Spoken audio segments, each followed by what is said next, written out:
Which Giants are likely playing in their last game in blue on Sunday? That, plus what do I think happens with Saquon Barkley this offseason? And how much change at the coordinator level is too much? That's all coming your way next on the Locked On Giants podcast. You are Locked On Giants, your daily New York Giants podcast. Part of the Locked On Podcast Network, your team every day.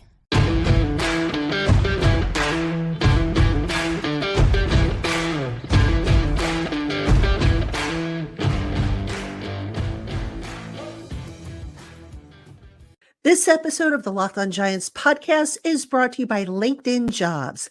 LinkedIn Jobs helps you find qualified candidates you want to talk to faster. Post your job for free at linkedin.com/lockedonnfl. That's linkedin.com/lockedonnfl to post your job for free. Terms and conditions apply. Hello, New York Giant fans, and welcome to another edition of the Locked On Giants podcast, part of the Locked On Podcast family, your team every day. My name is Patricia Traina, P-Train. Happy Friday to everybody. I, of course, am a credentialed member of the New York Giants media. You can follow me on Twitter or X at Patricia_Traina, Traina. Or if you want to follow me over on Threads and Instagram, it's at Patty Traina, PATTITRAINA. Happy to have you with us today. As always, shout out to my everydayers, my newcomers, my Blue Crew community, and everybody in between. You are appreciated and loved here on the Locked On Giants podcast. And on today's show, the Giants have one more game to play Sunday against the Philadelphia Eagles. We all know about it. I think a lot of us at this point are like, so what? Just get the season over with. But I thought I'd talk a little bit about some of the guys that I don't think are going to be back next year. Guys who are playing their final game in all likelihood in Giant Blues. So I'm going to give you a short list of that along with some reasoning. Now, one guy that I don't think, spoiler alert here, is playing his last game in Giants Blue is running back Saquon Barkley. I'm going to tell you exactly what I think is going to happen with Saquon in the offseason. It's going to be a little different than I think last offseason, and I'll explain why in segment 2. And then we'll close out the show by debating how much change at the coordinator level is too much. And I'll explain why there's a danger of there being too much change and what I think is going to happen there. And that, of course, is in response to the 3 coordinators who spoke to the media on Thursday. So that is our agenda here. Again, happy to have you with us. Let's get into it. We've got a lot to cover. All right. First up, what New York Giant players are likely playing their last game on Sunday against the Eagles? I have a list of about 9. Now, I'm looking more so at guys that I just don't think are going to be part of the equation. I don't have necessarily all the unrestricted free agents in this list. These are just kind of guys that are obvious. And I am going to do a show later on this month, which free agents I don't think are going to be back and who I think will be back. I may split that up because I think there's going to be a lot of guys who aren't going to be back, as well as, some guys that I think will be back. And I'm going to do a show for you on that later this month on that. But the guys right off the bat that I would say are not going to be back, that are playing their final game in Giant Blue on Sunday, we'll start with receiver Paris Campbell. That was a signing that, okay, at the time when they made it, I understood it, but that they never really found the right role for him, and then they deactivated him on top of everything. They activated Sterling Shepard in place of him, despite the fact Paris Campbell can give them something on special teams. That was a head scratcher. Suffice it to say, Paris Campbell will not be back. I don't think he fits into this team's plans going forward. Sterling Shepard, he spoke to the media this week. He sounded as though he was, he's come to grips with this is going to be it for him. This may be it for him for his career. He spoke about, I'm going to talk with my family and see what, kind of reach a decision as to where I go from here. But I just have a feeling Sterling Shepard's going to be one of those guys who plays his whole career as a Giant, retires as a Giant, calls it a day. And, you guys know how I feel about Shep. I've said it so many times on this program. That's going to be a heartbreaker for me, just to kind of see him on the field for one last time and know that that's probably going to be the last time we see him in Giants Blue. Darnay Holmes is a guy that I don't think is going to be back. Darnay Holmes is a cornerback. He was finally, unplanted as the main slot cornerback. But what's interesting about Darnay Holmes is he's been really good as a gunner, on special teams. And I wondered if maybe there was a chance he might stick around for his gunner play. And then I got to thinking, look, there's only so many players that I think the Giants can keep for exclusively for special teams. So Darnay Holmes, I just don't think they're going to stay with him in that regard. I've always gotten the impression, basically since day one when they drafted Darnay Holmes, that they were looking to always replace him. I think the time has come now. So Holmes is a guy I'd be surprised if he's back. Plus, don't forget he had to take a pay cut in order to stay this year. Usually, when a guy has to take a pay cut, they don't, come the next year when they have a contract to negotiate. They tend to go elsewhere. Not always, but usually. Jihad Ward is a guy that I don't think is going to be back. Now, I know defensive coordinator Wink Martindale once said that wherever he goes, he wants Jihad Ward with him. I'm going to talk about the coordinators coming up later on in the program. I think regardless if Wink Martindale is back, I don't see Jihad Ward being back. The Giants have got to get a pass rusher to complement Kayvon Thibodeau. I don't know at this point if Azeez Ojulari is that guy because he can't stay on the field, but I've been screaming about this for I don't know how long now. The Giants need at least 3 solid pass rushers, and they don't have that. They only have the one in Thibodeau. They got to get another one. None of the, if we're going to sit here and I'm going to sit here and tell you, well, they shouldn't carry Sterling Shepard because, they have special feelings for him or they like him or anything like that. The same's got to apply to Jihad Ward. And I like Hadi. All right. I think Hadi is a good addition to the locker room. He's not a horrible player, but liking him and making, the fact that he's quote unquote teacher's pet, not a good enough reason to keep a player on the roster. Not if you want to win. I'm sorry. You've got to stop that. All right. Another guy I don't think is back. Justin Pugh. Justin Pugh was a great story coming straight off the couch. He came in, he provided leadership, kind of settled that offensive line down a little bit. But the more you saw Justin Pugh play, whether it was at left tackle or left guard, the more you're convinced that there's just not much there left on his tires. So that being said, I just don't think you devote a roster spot to him next year. You've got to get younger on that offensive line. You got to get someone in here who could develop that talent that they already have. I don't think Justin Pugh is in the future. And, I don't know if Justin Pugh wants to, continue playing. I know he's got a real estate business that he's developing as well as some other things. He's expecting a baby with his wife, their first child. I think that baby's due this month. So a lot of things for Justin Pugh, I think, to worry about after football. And he's another one who I think will have the opportunity to retire as a Giant. He's already on the roster, so he can, it's not like the Giants have to sign him to a one-day contract to do that. Xavier McKinney. This is going to be probably a guy that's going to bring a lot of debate. The more I talk to people, the less convinced I am that McKinney comes back. I think we're going to see another type of situation like what we saw with Landon Collins a few years ago. When Landon Collins, the Giants weren't really gung-ho to bring him back. And then, of course, he went on and he got big money from Washington. I think the same thing's going to happen with McKinney. He's going to get a big contract from someplace else, and he's not going to hesitate to walk out the door. And you know what? The Giants have Dane Belton, and I've always thought that Dane Belton was the heir apparent if McKinney walked out the door. Don't want to see it happen, but I think that's what's going to happen. 3 more real quick. Tyrod Taylor, he's not coming back next year. I think Joe Shane's kind of alluded to that. Tyrod, if he wants to continue playing, will find work somewhere in the NFL. I just don't think it's going to be with the Giants. Matt Breida, the running back, solid player, but, I think come next year, they're going to be looking for Eric Gray and maybe just Sean Corbin. And who knows, maybe they bring in a young running back to kind of, step in and fill in behind Saquon Barkley, assuming they work things out with Saquon. So I don't think Matt Breida is back.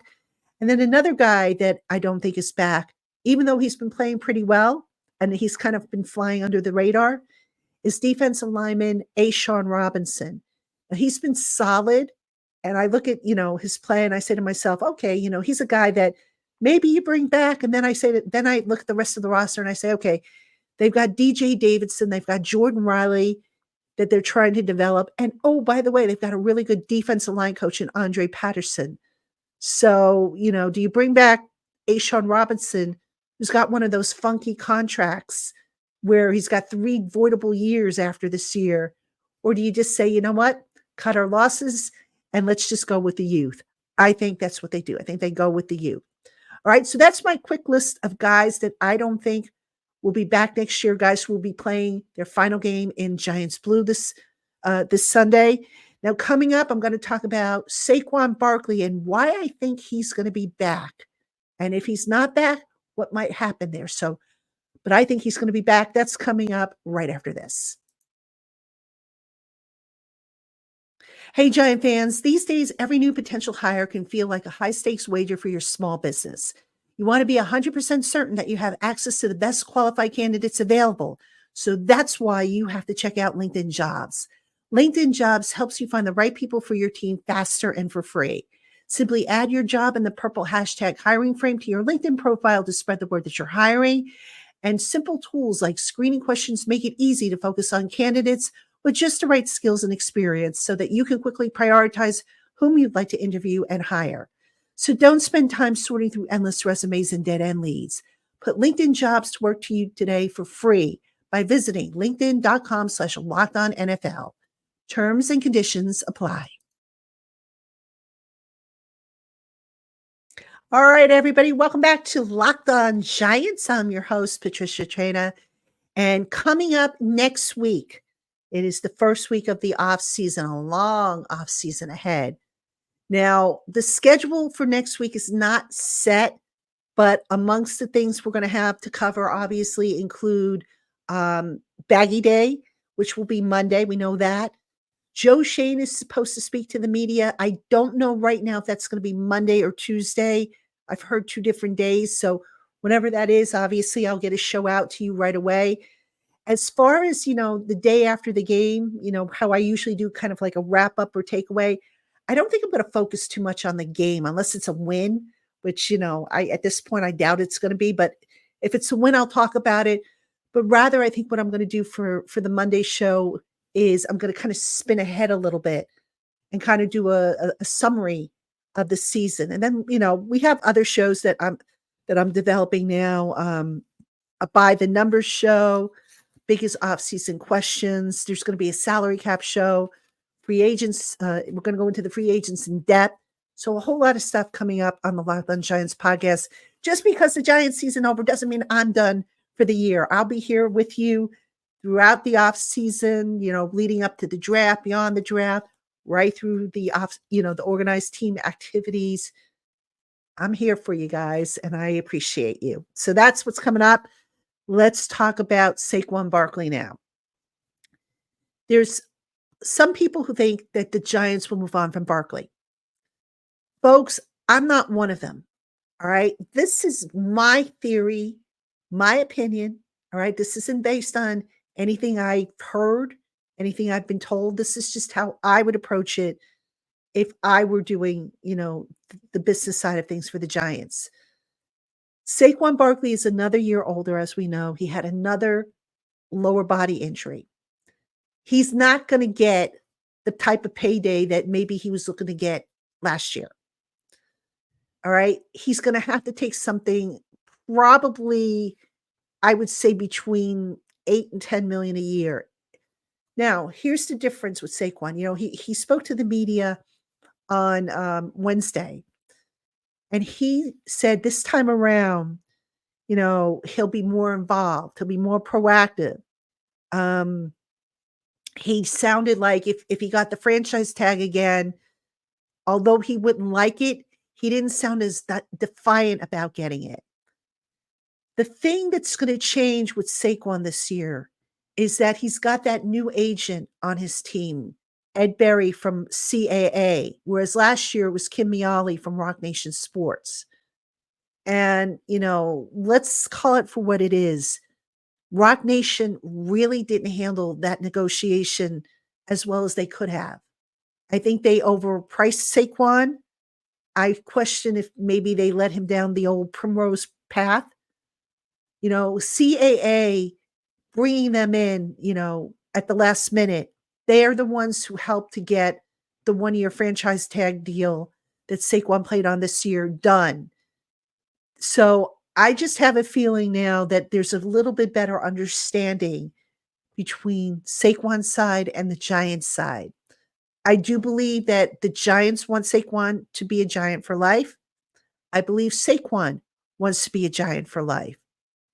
So therefore, folks, the franchise tag is going to be very much in play for Saquon. Because look, as I said before in the other segment, they're probably not going to keep Xavier McKinney. So who else could they conceivably use the franchise tag on that's not going to cost them an arm and a leg to do so? It's got to be Saquon. And I think the franchise tag is something like $12.4 million for 1 year. Now, whereas the Giants last year were okay with Saquon playing on that tag, I think this year it's going to be more of a placeholder type of deal where, okay, let's just get the tag in there if we can't get a deal done before the deadline and just keep working on it. And I think with the change in representation, they will come to an agreement. Now, what happens if they don't? What happens if something unexpected happens? Well, if you've got him tagged and you're the Giants, you have two choices. You either rescind the tag and let him walk out the door for nothing, or you look to trade him. Right now, as I sit here recording this on January 4th, 2024, I do think they will get something done. I don't think the team wants to get rid of Saquon. I don't think Saquon wants to go anywhere. They just have to sit down and hammer this out. If I were handling this, that's the approach I would take. My first priority would be to get him signed to maybe a 3-year deal with, an out after 2. I wouldn't go crazy. I think I would go for an APY, like I said, between 8 and 10, which is still kind of generous, all things considered. He's not going to get 14. He's not going to get 16. No way. That ship has sailed. Not that it was ever in the water to begin with. But if you could get him for, again, between 8 and 10, I think you do it. Now, we'll see. We'll see if that will be good enough. Again, it all comes down to the guaranteed money. And I'll be hammering out a contract, what I think, Saquon's going to get, right down to the, I'll try to come up with the signing bonus and the structure. That's an off-season activity for me that I will attempt to do. And I'll present that to you on a forthcoming show at some point in the off-season. But, not in a nutshell, I do think both sides want each other. I do think it's going to happen. As of right now, I don't get any sense that there's any bitterness or Saquon's digging in like he did last year. Just again, listening to him, the body language, it just seems like he's more mature, more wise to, what to expect in the way of the world and, more involved.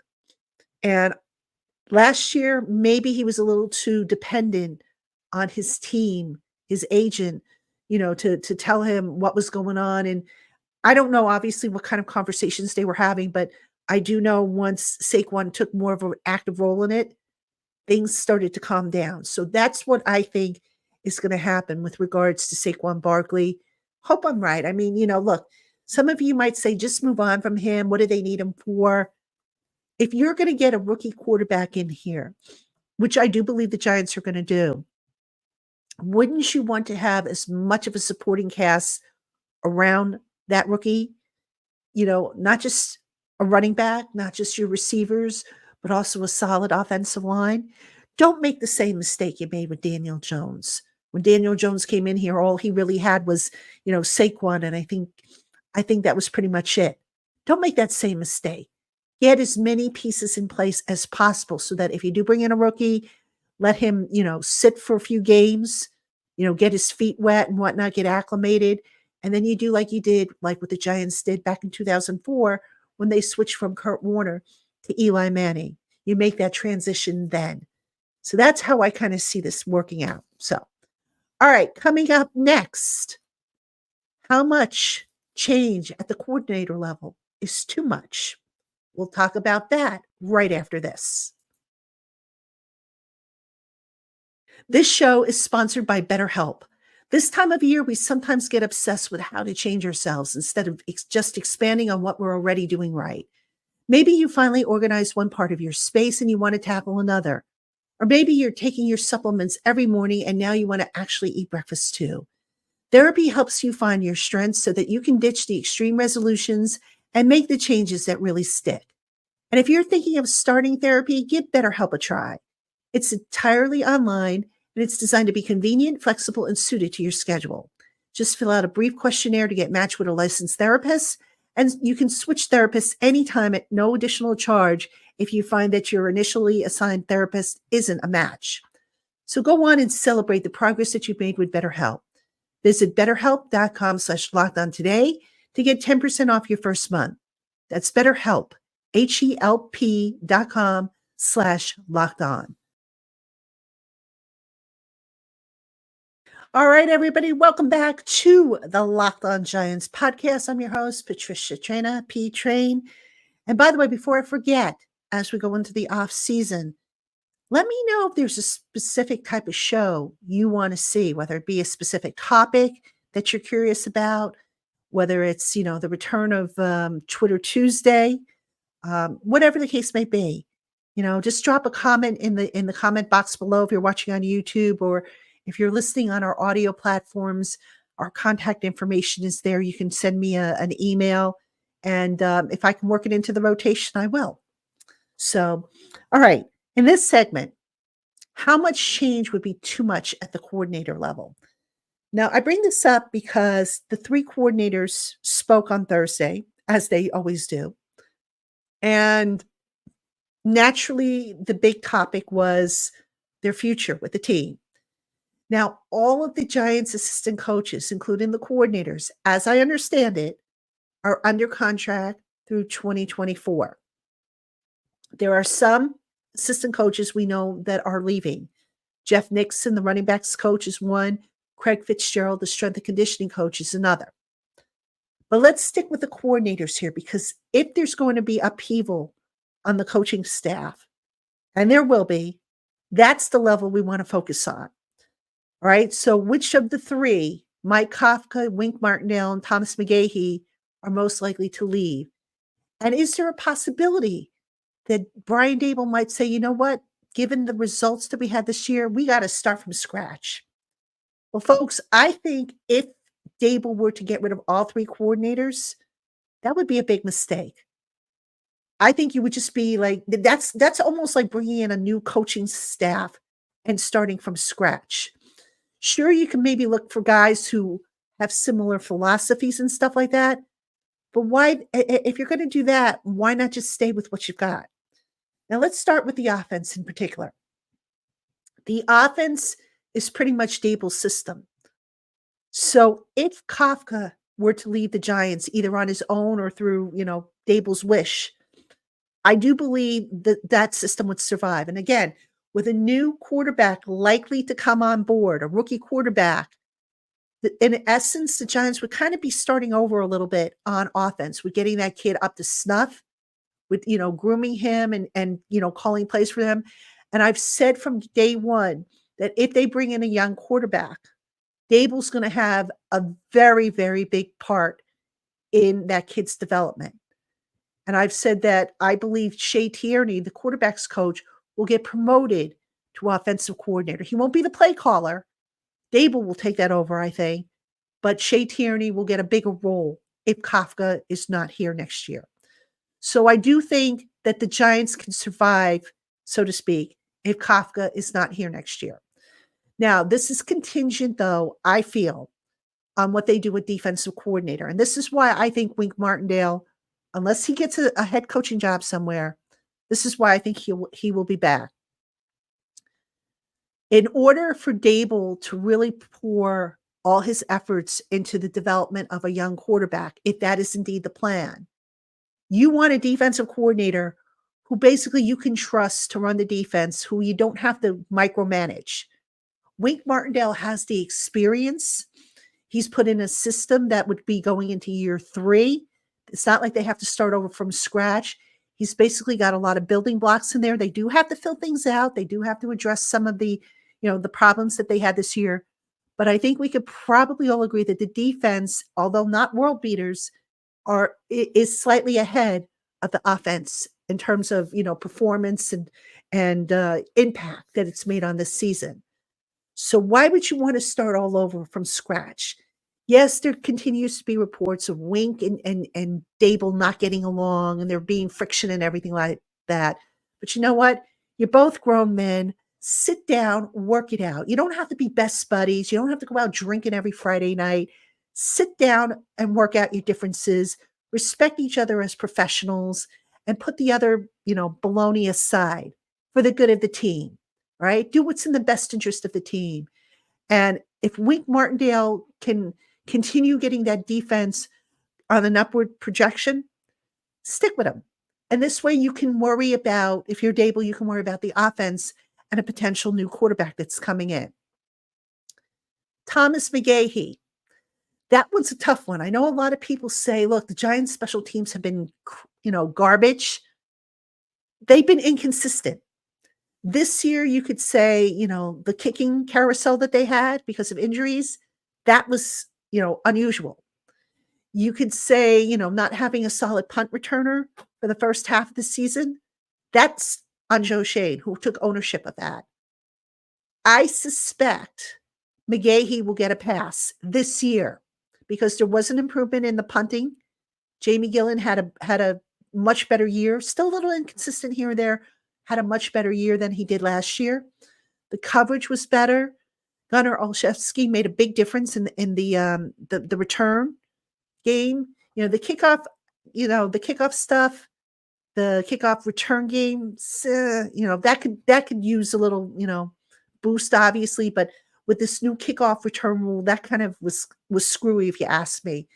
So I would not be surprised if McGahee gets a pass. So bottom line, folks, to swap out all 3 coordinators, that would just be extreme. And I don't think that makes sense. I don't think that's the way to go. I think that would set the team back even further. If you're Dable and you can make this happen, you say, okay, Wink, we're going to put aside any personal differences we have, and we're going to work together for the best of the team, and we're going to make this work. You say to Thomas McGahee, look, I realize you had some circumstances that weren't your fault, but I need more consistency when you do have all your pieces together. If it's Mike Kafka, that one you can say, look, Mike, appreciate the job you did. We're going in a different direction. We're, potentially looking to get a young quarterback in here. We want to start from scratch here, tweak a few things, get some new offensive linemen in here, maybe get a number 1 receiver in here, another tight end. We appreciate what you've done. We're going in a different direction. That's the amount of change I think makes the most sense for the Giants. Now, I know some of you will disagree and say, nope, McGahee's got to go.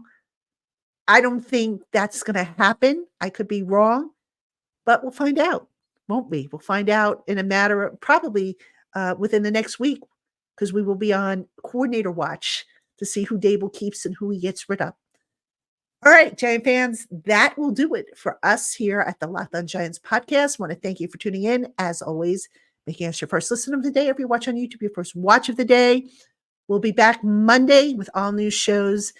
And again, I'm not sure of the schedule, so we'll have to kind of play it by ear. Once I find out, I'll be able to let you know. But there will be 5 shows next week, and I hope you will tune in to all of them. So until then, have a great weekend. Those of you in the Northeast who are going to get stuck in that snowstorm, be safe, and I will talk to you again on Monday.